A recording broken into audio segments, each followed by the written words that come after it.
Hi, this is Mike from Mike's Unboxing Reviews and How To, and on today's video I'm going to be showing you how to perform a memory upgrade on your Hewlett-Packard 245 G8. Same applies to a lot of the G models, but this is going to be a pretty good way of actually getting into the thing, learning how to tear it down and how to upgrade your RAM to either double or even triple the amount of RAM which is currently in it. Keep watching to find out how.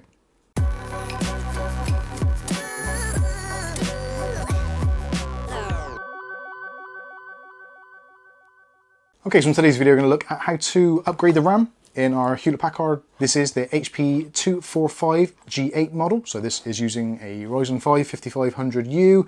Currently this RAM in this model is a lowly 8GB of RAM, that is what it comes with out of the factory. Fortunately, this particular model comes with 2 RAM slots, so you can upgrade it. So we've actually got an additional stick here, kindly provided to us by our friends at V-Color, hence the t-shirts and the logos. They've been really good to us, and also, to be honest with you, the RAM is very good. I try to use V-Color wherever possible. Distribution across the world isn't always the best it could be, and the last 2 years have been a little bit weird in that regard anyway, but they've actually got a really good distribution network going now, so you will be finding V-Color RAM available in more and more places. I must say, of all the times I've used V-Color RAM, it's always been spectacular. It looks really good, works very well. You just enable XMP settings and it works. Now that is something that we should actually discuss first of all before we do this. When you're upgrading a laptop in general, you'll find that most laptops don't actually support XMP profiles. So you will need to check your particular laptop to see what memory you actually need. Now the memory we've actually got for this one here is a 16 gig kit. This is a 1.2 volts PC4-25600.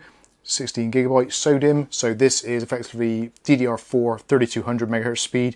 This actually is completely compatible with this model. This is what it uses straight off, so you don't need to enable XMP or anything. It will just run at the rated speed, so that is excellent. Anyway, with that out of the way, let's get on with this and show you how to take this unit apart. So first of all, before we start, some things that you're probably going to need. So first one is a PH0 screwdriver. Very important because the screws on this are actually very small. So PH0 screwdriver crosshead is going to be what you need.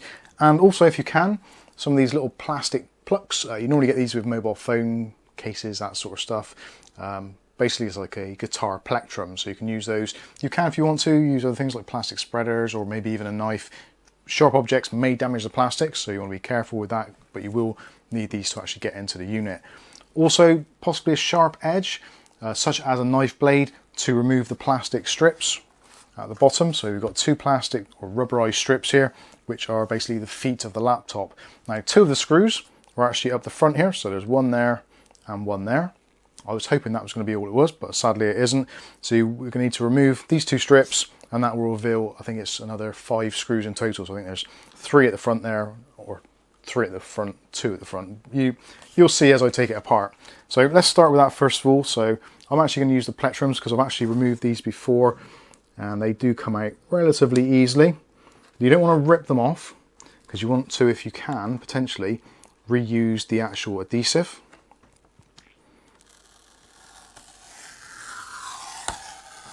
So as you can hear, that is sticky, so I'm going to put that to one side. We do want to use that again, so try and stick it somewhere where it isn't going to attract dirt and debris and all that kind of stuff. And let's remove the other one as well.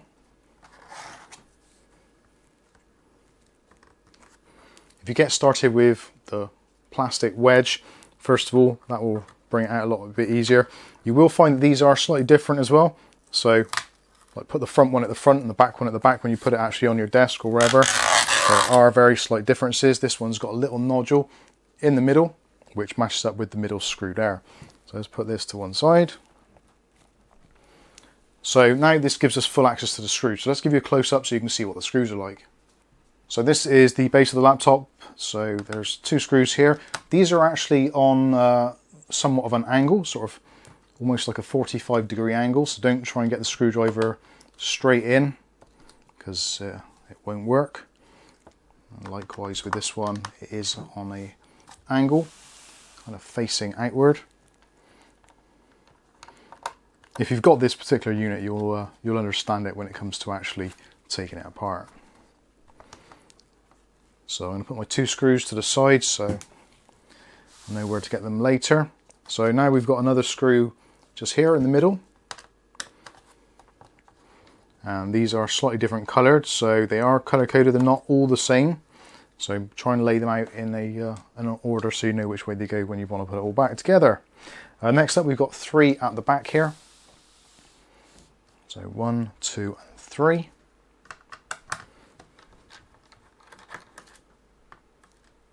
A magnetic screwdriver here is going to be useful. Preferably a strong magnet. And those 3 screws are kind of all the same size, so just remember you've got those 3. So that looks like it's pretty much it. So 1, 2, 3, 4, 5, 6. So you should have 6 screws on the desk. At which point now we can flip it over and start prying the lid off.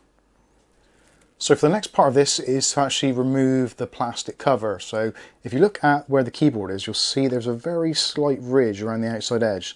So using your plastic pluck or spreader, just push into the plastic and wiggle it, and you'll see that it does actually latch in.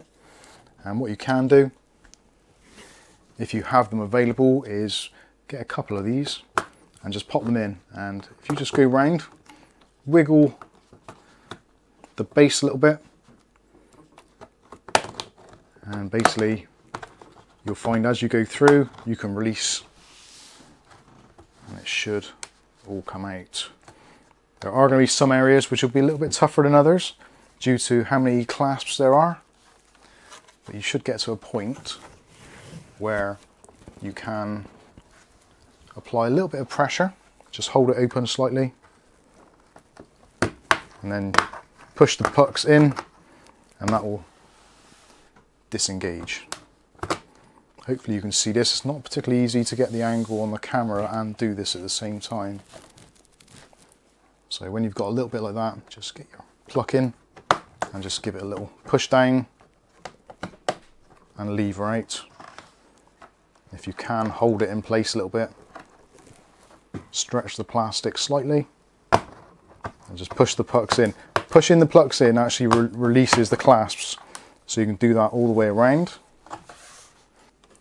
So you're going to end up with this kind of thing going on. So just be gentle with it, and you can pry the edges off. There we go. It does take a little bit of a wiggle, but it should come off, and then you've got the 2 halves separate. So this is the back actually taken off. So quick tour.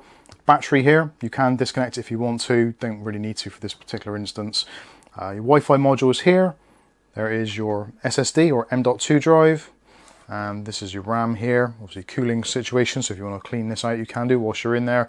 If you ever need to repaste it or anything, then you can undo all this and that will come out. But the main thing obviously that you're interested in at the moment is going to be the RAM, which is this section here. So this is where the RAM lies. So obviously we've got 2 slots here, just there, DDR4x2. If you look at your RAM sticks, well, you pop these out, so there's little lugs on the side. So just open those out and it will pop out. You can wiggle it out. I'll spin that one round for you. You can see the RAM, which is actually in there, the frequencies, etc. So this is a DDR slot. So you can put 1 DIMM only if you want to in there. So what I'm going to do is I'm going to put the new stick in here. So this is our V color RAM. Just going to wiggle that in and lock that down into place. Now you could, if you wanted to, leave that in on its own. That's 16 gigs of RAM. I don't even think this unit is capable of doing dual channel, but what I'm going to do, just to show the compatibility, I'm actually going to put this one back in as well. And then we're going to fire it back up. I have done some tests, some speed tests to see what the unit is capable of. So it'll be interesting to see now if we can enable some sort of dual channel or whether we just get better performance. Clearly it's going to be better for applications, but yeah, that is essentially it. So if you ever want to remove it, just pull out those lugs and take out your RAM stick and push it back down to lock it in. So obviously reassembly is going to be the reverse. So all we're going to need to do is to grab the clamshell. Probably a good idea to clean out this bit as well while you're at it, because that is your main and only ventilation for the laptop. And then just put the screws back in. So the base is put back on now, clasped into place. Just go around pushing on the sides, and you may hear the occasional click of plastic going back in. So we're going to put in our 2 screws in the front first of all. don't over tighten the screws because this is a pretty cheap plastic on these, so you're probably going to damage the plastic before you actually break the screw or damage the thread, so be careful with those. Then we're going to put our single screw in the front section here.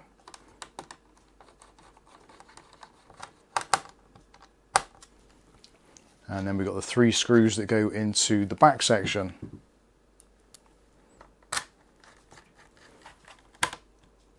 Not quite as easy as some of the Dell modules to actually replace, but yeah, I was kind of gutted that they put the adhesive over the top of these. Now some people might be tempted to leave the sticky bits off, but they do actually help with airflow because they're the only things that raise the laptop off the desk or the surface. So if you don't have them there, it will literally choke. So yeah, make sure you put them back in. Now this is where you make sure that the little lug there matches up with that bit there, and then you can just place these back in. Don't stretch them because otherwise they won't go back in, and just place it gently in place. If you want to then add pressure, you can do, but don't kind of do that, otherwise you'll find that the plastic or rubber will stretch and then it won't fit back in properly. So yeah, just do that after it's stuck down. And now we can do the front one as well. The front one doesn't have any little nodules or bits, so you can just go ahead and line it up on one side. Probably for some people, if you're regularly taking your laptop apart, then you might want to possibly even think about just getting some replacement feet for these. You can get them quite easily. I might even link them if I remember in the comment section below, so you can replace them with slightly bigger ones to raise it up a bit more, which might help with cooling. So there we go, there is the unit back together. So what I need to do now is to run some tests, and we'll compare it with what we ran earlier and see if there's any improvement. Clearly there's going to be an improvement in the application performance because we can run more apps.